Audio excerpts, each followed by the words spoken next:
professor Arthur Damasceno na área de Direito Constitucional e a gente retoma o nosso curso, a nossa preparação e hoje trabalhando um assunto muito legal, um assunto gostoso. Para mim, um dos assuntos mais interessantes do texto constitucional, mais fáceis, né, de se estudar, que é a nacionalidade. Tá? Nesse nosso bate-papo, nós iremos conversar muito sobre a nacionalidade originária, aqueles indivíduos que passam a ser considerados brasileiros natos. Nós também falaremos sobre a nacionalidade derivada, como é que um estrangeiro se torna um brasileiro naturalizado, perda de nacionalidade. Nossa, tem bastante coisa para a gente trabalhar. E apenas 2 artigos do texto constitucional que nós iremos avaliar. Artigo 12 e artigo 13 da nossa Constituição. Está aqui o artigo 12, começando esse papo, nacionalidade. E o nosso Constituinte ele já começa a redação do 12 trabalhando aqueles que serão chamados, considerados de brasileiros natos. É o nosso inciso 1º do artigo 12 do texto constitucional. Antes de qualquer coisa, eu já vou pedir para que você coloque aí no seu caderno, ao lado desse nosso inciso 12, inciso 1º do artigo 12, melhor dizendo, que aqui nós iremos trabalhar a primeira espécie da nacionalidade brasileira, que é a chamada nacionalidade originária. Nacionalidade originária. Ela pode ser chamada de outras maneiras também, nacionalidade primária ou nacionalidade de primeiro grau. Nacionalidade de primeiro grau. O interessante é perceber que todas essas falas, todas essas terminologias, elas demonstram a mesma coisa. Elas buscam dizer, tratar daquela primeira nacionalidade. A nacionalidade que vai independer de manifestação de vontade do indivíduo. Eu não preciso pedir para me tornar brasileiro nato. Na realidade, eu vou nascer atendendo critérios que me farão ser considerado brasileiro nato. Aqui a gente verifica que o momento de aferição da nacionalidade ela vai ser sempre o nascimento. E a nossa Constituição estabelece 2 critérios para tanto: nascer em solo brasileiro, nascer com sangue brasileiro. Nascendo em solo brasileiro, o indivíduo tem tudo para ser considerado brasileiro nato. Arthur, peraí, ele tem tudo para ser considerado brasileiro nato ou ele vai ser considerado brasileiro nato? Não, ele tem tudo para ser.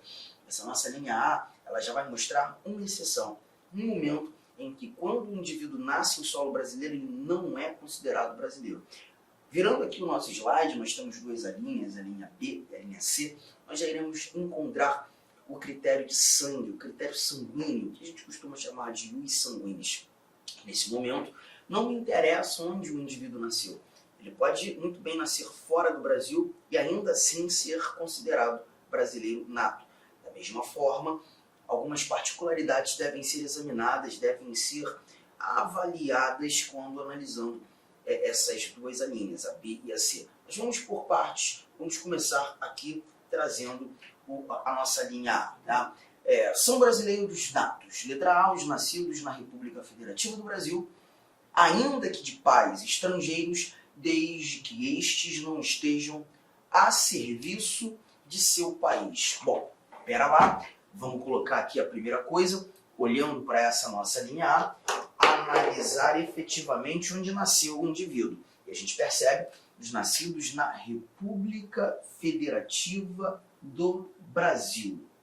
E quando analisando nascerem na República Federativa do Brasil, aqui nós já estamos visualizando o critério ius solis, ou critério territorial. Nasceram em solo brasileiro.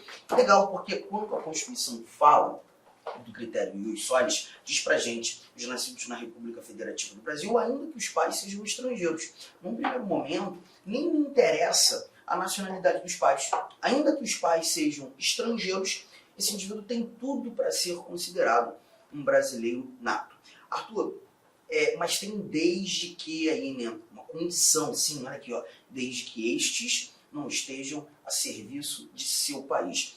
Eu gosto muito nessa parte final de separar os 2 pronomes que aqui são apresentados. Você tem um primeiro pronome, o pronome demonstrativo estes. Esse pronome é muito importante, desde que estes não estejam a serviço, segundo pronome, de seu país. Vamos lá. Primeira coisa é que esse pronome primeiro citado, o estes, ele está no plural. E isso tem uma relevância, tá? E eu vou levar em consideração aquilo que o texto constitucional nos apresenta, mas também falar algumas coisas que a doutrina acaba nos contando. Vamos imaginar o seguinte: você é um embaixador brasileiro, ou embaixadora brasileira, mas peço licença até para trazer o gênero único, tá? Você é embaixador brasileiro desculpa, embaixador norte-americano, vamos falar assim. Você é um embaixador norte-americano e foi designado pelos Estados Unidos para exercer seus serviços aqui no Brasil. Vem você, solteiro, para o Brasil, e aqui no Brasil, exercendo as suas tarefas, as suas funções, as suas atribuições, você conhece uma linda mulher brasileira, com ela uma linda relação de amor. Fruto dessa relação de amor, seu filho nasce em solo brasileiro. Bom, levando em consideração apenas os detalhes apresentados por mim nessa situação hipotética, queria saber de você se o teu filho pode ser considerado brasileiro nato. Não se esqueça que você é um estrangeiro a serviço de seu país. Mas certamente, se você prestou atenção em todos os detalhes que eu levantei aqui, você vai me dizer que sim, é possível sim, será considerado brasileiro nato pelo fato da mãe do seu filho ser uma brasileira. E aí eu levo em consideração aquele primeiro pronome. O primeiro pronome está no plural. Olha aqui, ó, os nascidos na República Federativa do Brasil, ainda que os pais sejam estrangeiros, desde que estes não estejam a serviço de seu país. E quando eu leio estes, eu estou falando do pai e da mãe. Estamos tratando dos dois. Olha como a história muda completamente. Perceba, vamos imaginar que você é o norte-americano a serviço dos Estados Unidos, foi designado para exercer as suas atribuições no Brasil e você vem casado com uma norte-americana. Os dois estão aqui quando o filho nasceu. Tá? O interessante é que nesse momento você está a serviço, a sua esposa não está a serviço, mas ela veio em decorrência do seu serviço. Os dois estrangeiros estão aqui em decorrência do serviço pai e mãe. Nessa linha de raciocínio, chegaremos à conclusão que por mais que vocês tenham 30 filhos, eu sei que isso não vai acontecer, mas os 30 filhos de vocês não serão considerados brasileiros natos. Pelo simples fato de encontrarmos pai estrangeiro, mãe estrangeira, os dois estrangeiros aqui no Brasil em decorrência de serviço. Você percebeu? Parte da doutrina, deixa eu te contar uma coisa, parte da doutrina não entende a exigência dos dois estarem a serviço ou dos dois estarem condicionados a serviço. Mas essa discussão é uma discussão doutrinária onde a gente ainda tem uma certa divergência. Então esse tipo de divergência certamente nós não teremos, não há questão de prova, até porque o STF, o próprio Supremo, não asseverou nada nesse sentido. Tá?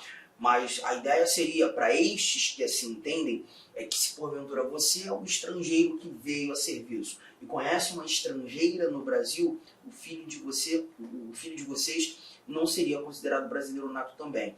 Mas eu prefiro me ater àquilo que a nossa Constituição estabelece. O pronome no plural nos remete à ideia dos dois estarem aqui condicionados ao serviço. Só que a gente tem mais um pronome ali, o seu.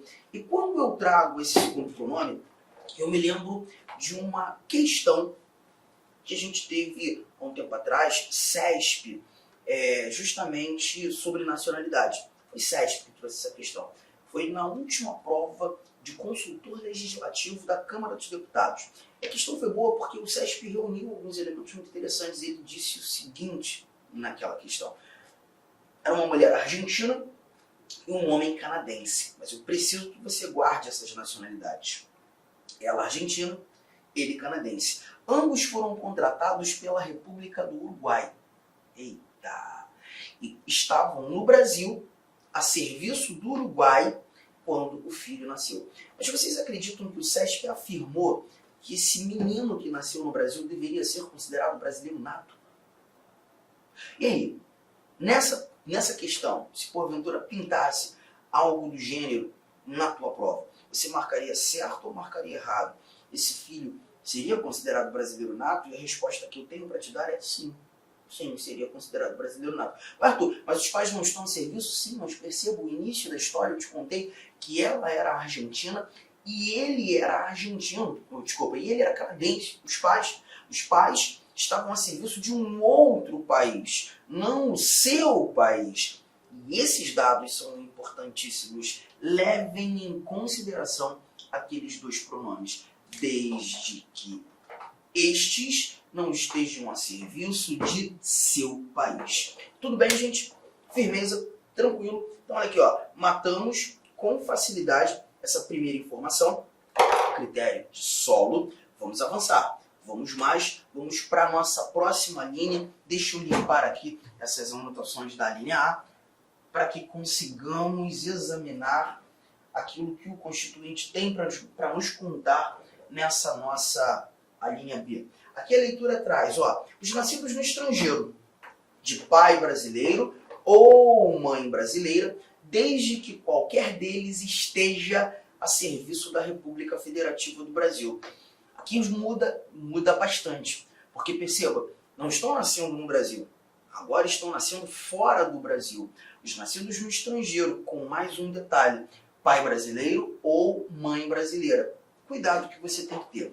Primeiro detalhe, não estão nascendo no Brasil, fora do Brasil, a exigência do pai ser brasileiro ou a mãe ser brasileira. Então a gente verifica aqui um outro critério, o critério ius sanguinis. O critério ius sanguinis. Critério de sangue. Tá? Bom, primeiro dado que você já vai guardar aí. Quando a nossa Constituição estabelece critério de sangue, ela sempre vai trazer pai brasileiro ou mãe brasileira. Eu até coloquei aqui, ó, o círculo no ou, justamente para te lembrar que nós não temos a necessidade que o pai e a mãe, que ambos sejam brasileiros. Um ou outro já se mostrará suficiente para essa transição da nacionalidade brasileira. Sendo apenas o pai brasileiro, sendo apenas a mãe brasileira, já é o suficiente. Já será suficiente. Firmeza? Só que essa não é a parte mais importante dessa nossa letra B. O que a gente tem de mais importante aqui, na linha B, é a parte final, quando lê assim, ó, desde que qualquer deles esteja a serviço da República Federativa do Brasil. Gente, cuidado com uma coisa. Eu quero que você anote isso. Anote, por gentileza. Estar a serviço do Brasil é evidenciar a administração pública. Estar a serviço da República Federativa do Brasil é evidenciar a administração pública. Tá? Considera-se serviço o exercício de atribuições inerentes à administração direta ou indireta de qualquer que seja a unidade da federação. Vamos considerar serviço o exercício de atribuições inerentes à administração direta ou indireta de qualquer que seja a unidade da federação. E quando eu falo qualquer que seja a unidade da federação, nós estamos tratando de União, Estados, Distrito Federal e municípios. As unidades da federação. Tem muita gente que acha que estar a serviço da República Federativa do Brasil é evidenciar apenas governo federal. É evidenciar apenas governo federal. E está errado. Está errado. Tá? Nós temos governos estaduais, nós temos um governo distrital, nós temos governos municipais, por exemplo. Se você é servidor de um município aqui do estado do Mato Grosso, tá? E o prefeito desse nosso município busca implementar um sistema informatizado novo na prefeitura e precisa que alguns servidores façam um treinamento lá nos Estados Unidos. Você foi um dos selecionados para fazer esse treinamento lá nos Estados Unidos, vai ficar 2 anos nos Estados Unidos treinando. Vai dar quanto tempo? Um negócio pesado, né? E 2 anos é um tempo suficiente. Você conhecer uma menina, uma norte-americana, com essa menina nasce, você tem um filho, teu filho nasce em solo norte-americano. Pergunta, gente, você, um servidor municipal, estaria a serviço da República Federativa do Brasil? Perfeitamente. Ainda que fosse de uma entidade da administração direta. Ainda que fosse uma sociedade de economia mista, uma empresa pública, uma autarquia. Ainda assim, você estaria a serviço da República Federativa do Brasil. Agora, cuidado.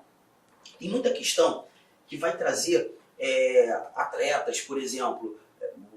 Atletas olímpicos estão fazendo um treinamento na Europa, vão ficar 3 anos treinando na Europa, todos eles bancados pelo COB, pelo Comitê Olímpico Brasileiro. Estariam a serviço da República Federativa do Brasil? Negativo.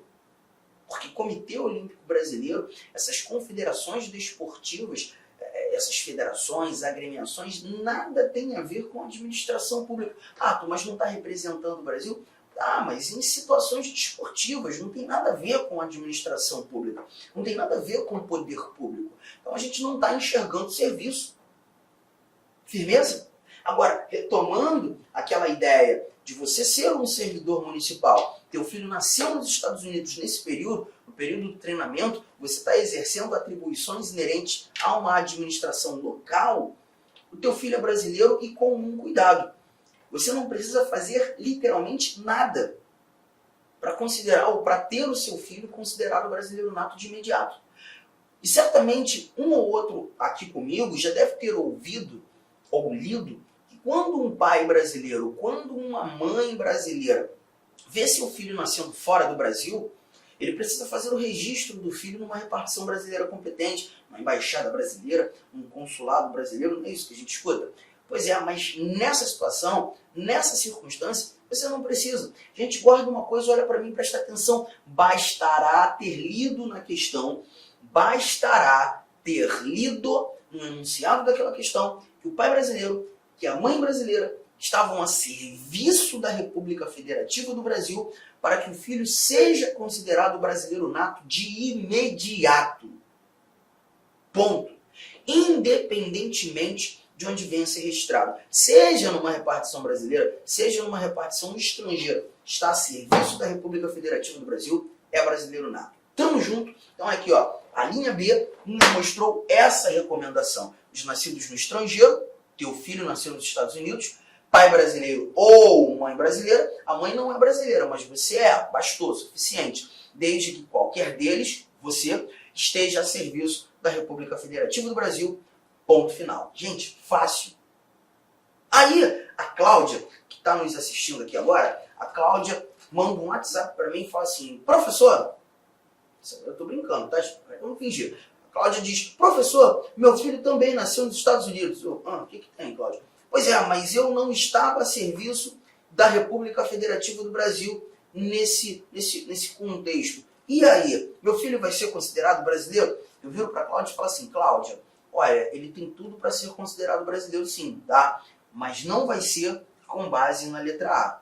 Oh, desculpa, na letra B. Não, a letra B não o atende, porque você não estava a serviço da República Federativa do Brasil. Mas calma, Cláudia, a gente tem uma letra C aqui, ó. A letra C diz o seguinte, os nascidos no estrangeiro, pai brasileiro ou de mãe brasileira, desde que sejam registrados em repartição brasileira competente. Deixa eu parar o bate-papo aqui. Desde que sejam registrados em repartição brasileira competente. Vamos fingir que essa nossa letra C, a linha C, terminasse aqui. Já começaria da seguinte forma, Cláudia, olha aqui, ó. Nasceu no estrangeiro o teu filho, né? Nasceu nos Estados Unidos. O pai é brasileiro, Cláudia? Ela, não, o pai não. Meu marido, na época, era estrangeiro, era norte-americano. Eu falei, ah, tá, mas você é brasileira, né, Cláudia? Sim, eu sim, Arthur. Tá aqui então, você é brasileiro. Tem um ou de novo, tá, Cláudia? Então a gente já está percebendo que se teu filho nasceu no estrangeiro, pai brasileiro ou mãe brasileira, mais uma vez a gente verifica o critério de sangue. Tá bom, Cláudia? Fechou? Ela, tá bom, Arthur. Mas e aí? Aí, Cláudia, o detalhe é que agora o que a gente espera de você é que você tenha feito o registro do teu filho numa repartição brasileira competente. A história do Robson, aquela que eu contei agora há pouco, que é o servidor aqui de um dos municípios de Mato Grosso, a história do Robson foi diferente da tua, Cláudia. Por quê? Porque o Robson, ele estava a serviço do Brasil. Então ele não teve a exigência constitucional de fazer o registro do filho numa repartição brasileira competente. Mas você precisa, Cláudia. Esperamos todos nós aqui que estamos acompanhando a aula, que você tenha feito o registro. Aí a Cláudia vira para mim e fala assim, poxa, Arthur, pois é, mas eu não fiz. Não fiz porque eu não sabia disso. Como eu morava nos Estados Unidos, não tinha pretensão de voltar para o Brasil, estava lá casada, 7 filhos. Caramba, Cláudia. 7 filhos. Eu não tinha pretensão nenhuma de voltar ao Brasil. Nem sabia disso, não estudava direito constitucional. E agora? Não, calma, Cláudia, calma que ainda tem mais coisa aqui. Ó.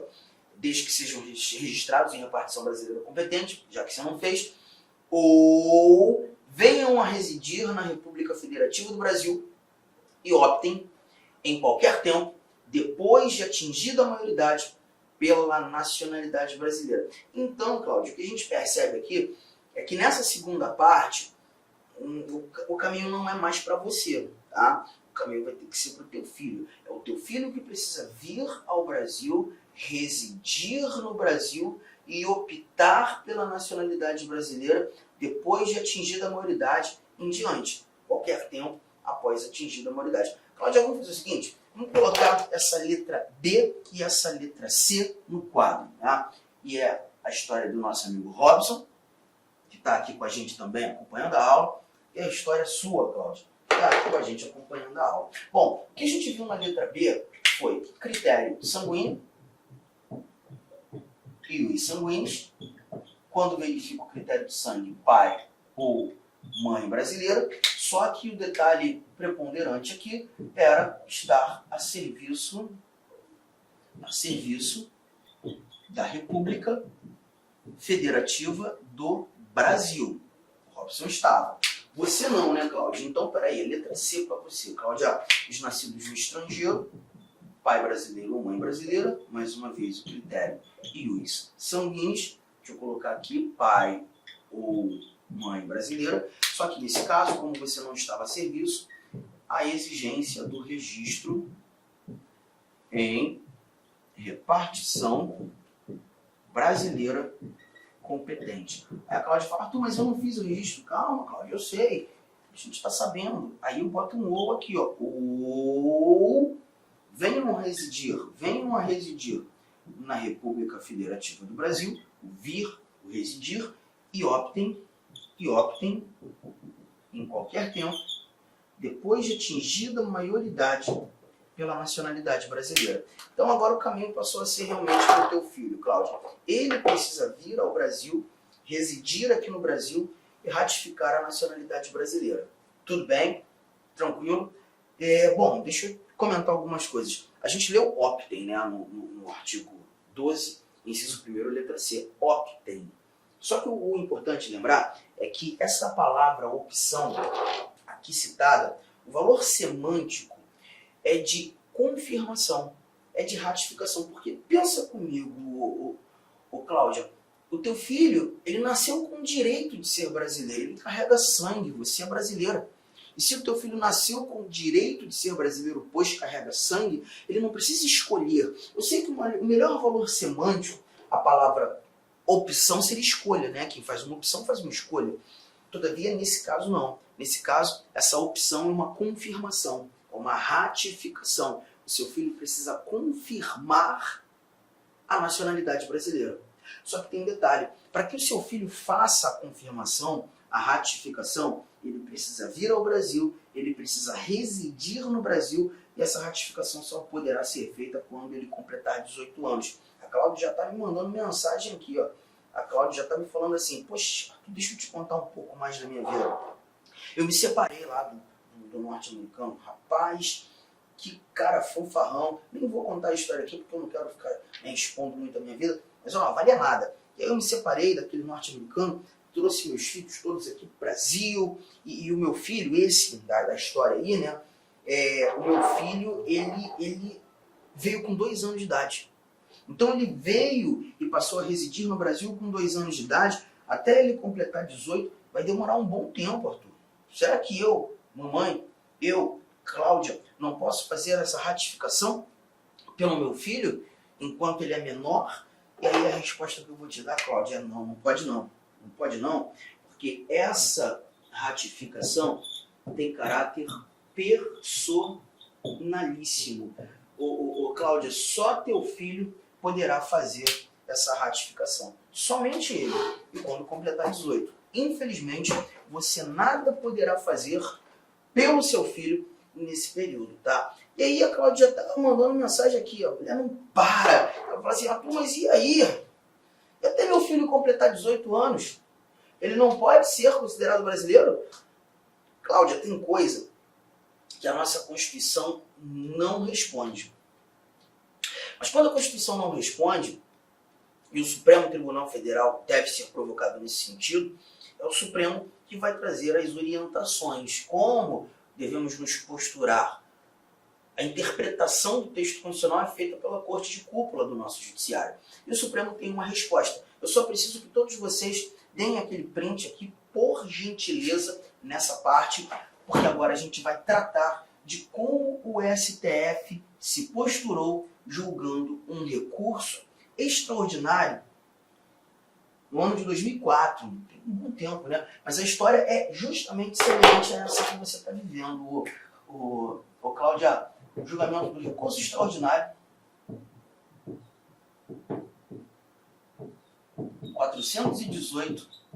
418-096-2004, Supremo Tribunal Federal. Aqui o STF trouxe para a gente a chamada nacionalidade originária provisória, ou também chamada de nacionalidade originária suspensiva. Aí, Cláudio, a gente vai ter que lembrar um pouquinho da história. Olha aqui, ó. Você me disse que o teu filho nasceu nos Estados Unidos, né? E aí, quando com 2 anos de idade,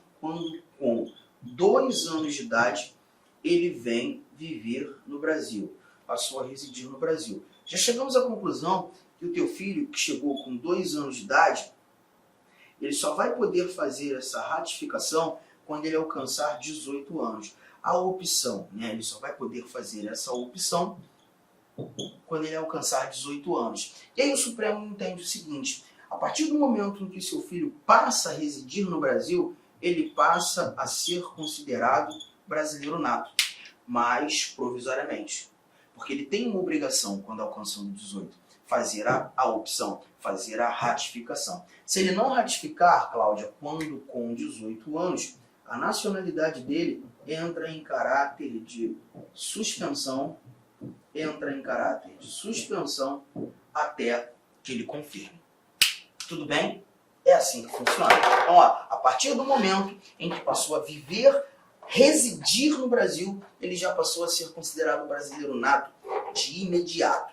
Mas ele tem a necessidade de fazer a confirmação. Um ponto outro importante é que essa ratificação aqui, essa opção aqui que a gente está verificando, ela se dará pela via judicial. Legal? Primeira instância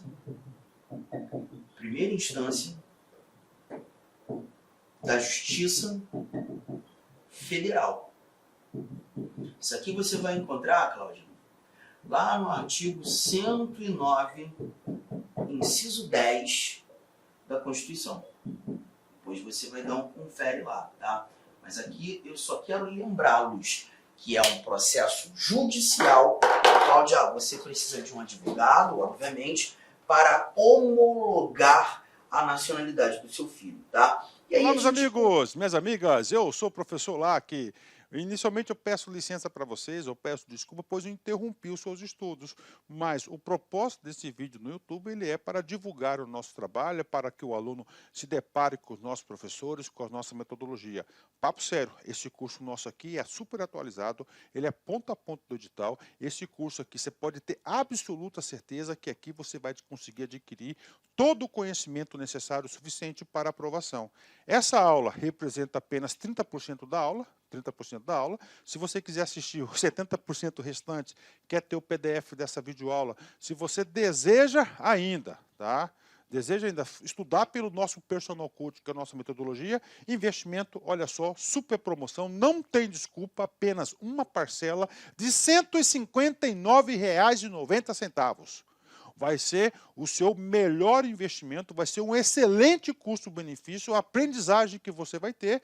E como disse, aqui tem um conteúdo necessário para que você seja aprovado no concurso do Tribunal de Justiça do Estado de São Paulo para o cargo de oficial de justiça. Então espero vocês aqui na LAC. Valeu, tchau, tchau.